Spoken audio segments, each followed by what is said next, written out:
Ово се попладневните вести на Слободен печат. Еве што е ново кај нас и во светот.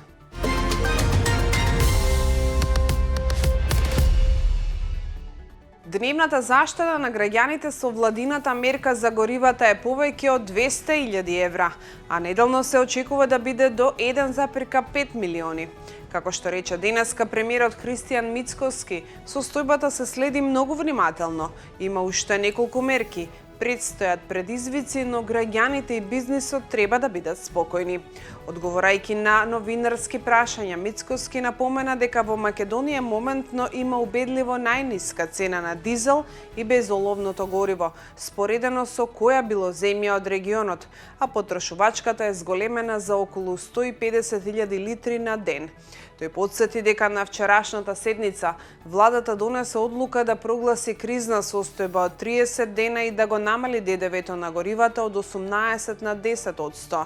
Ние сме една од ретките влади во Европа кои директно од буџетот го поддржуваат стандардот на граѓаните и така ќе продолжиме. Тоа за нас е најголем интерес и приоритет и тоа е целта на една народна влада како ова, истакна премиерот. Досега информира не е реализиран разговор со раководството на ОКТА.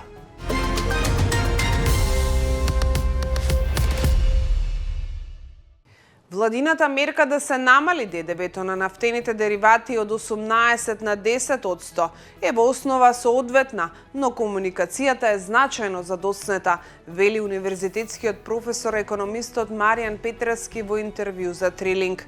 Тоа е легитимна антикризна интервенција затоа што директно ја намалува крајната цена и испраќа сигнал дека државата нема да дозволи целосно прелевање на надворешниот шок врз домашниот пазар, вели професорот.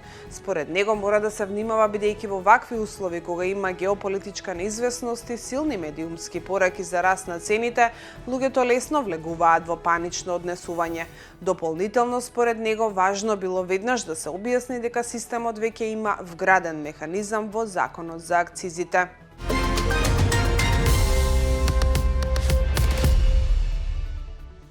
Одговорите на прашањата на Слободен печат за патувањата на министерот Тимчо Муцунски се сведоа на совет да се следи официјалната веб страница на Министерството за надворешни работи и надворешна трговија и официјалниот Facebook профил на министерот, при што секое заинтересирано лице има слободен пристап до истите.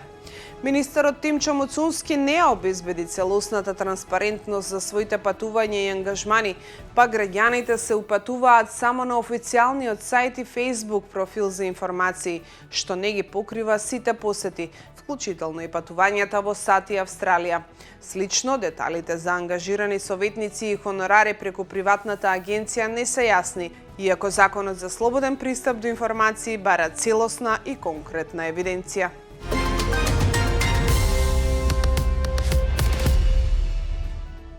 Угостителите во трговскиот центар во Кочани утрово почнаа да ги отстрануваат терасите поставени на јавна површина пред нивните локали. Се работи за објекти од горниот кат на трговскиот центар, објави Радио Кочани на Facebook.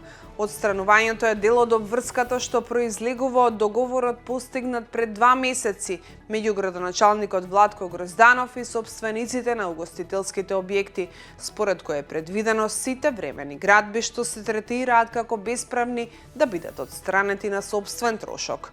Угостителите најавија дека нема да работат неколку дена поради безбедносни причини за гостите, а некои рекоа дека ќе продолжат со работа во внатрешниот дел како и со достава на нарачки.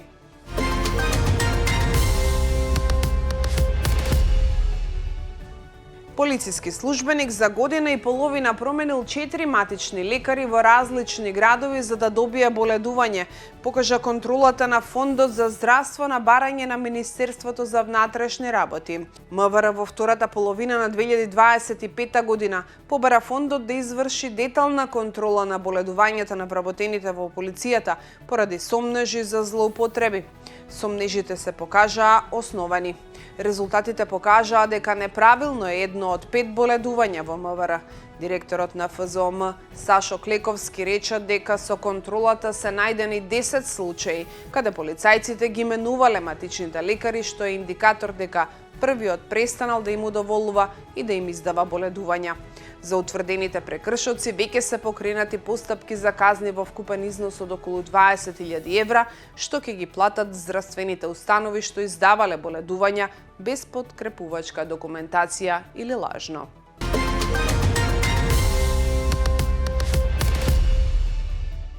Американскиот претседател Доналд Трамп ги одложи нападите врз иранските електрани откако имал добри и продуктивни разговори со режимот во Техеран. Како што наведува Reuters, Трамп и наредил на американската војска да ги одложи сите воени напади врз иранските електрани и енергетска инфраструктура за 5 дена. Потегот на Трамп следеше по заканата од Иран дека ќе ги нападне израелските електрани и оние што ги снабдуваат американските бази низ регионот на Персискиот залив, доколку САД ја нападнат енергетската мрежа на Иран. Сакам да известам дека САД и земјата Иран во последните 2 дена имаа многу добри и продуктивни разговори во врска со потполно и тотално решавање на нашите непријателства на Блискиот Исток. Врз основа на тонот и содржината на овие длабоки, детални и конструктивни разговори кои ќе продолжат во текот на неделата, му наложив на Министерството за војна да ги одложи сите воени напади против иранските електрани и енергетската инфраструктура за периодот од 5 дена, во зависност од успехот на тековните состаноци и дискусии, напиша Трамп на социјалната мрежа Truth Social.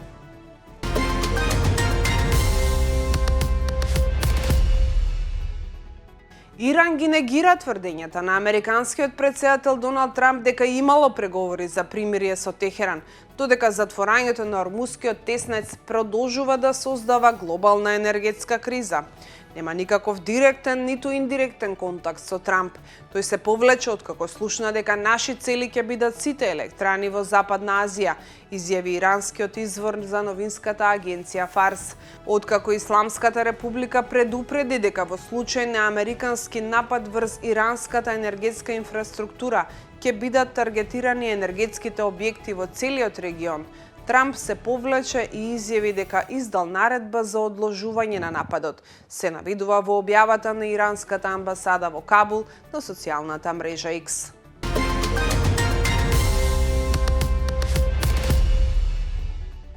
Врховниот лидер на Иран, ајатолахот Моџтаба Хамнеи, издаде список на директиви со задачите и целите на иранските вооружени сили во тековната војна со Соединетите Американски држави и Израел, објавија денес иранските медиуми. Првото на списокот на барања на ајатолахот Моџтаба е да се одржи континуирано затворање на Ормускиот теснец, а второто е продолжување на нападите врз американските воени бази во регионот на Персискиот залив, објавува иранската новинска агенција ВАНА.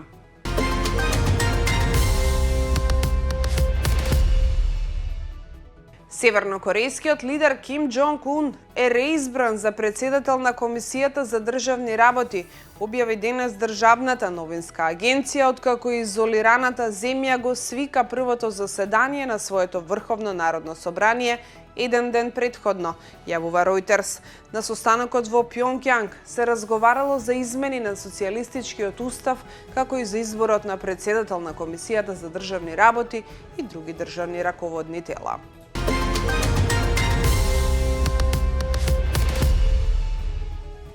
Унгарскиот министер за надворешни работи Петер Сијарто со години доставувал на Русија доверливи информации од Европската унија, објави американскиот весник Вашингтон Пост.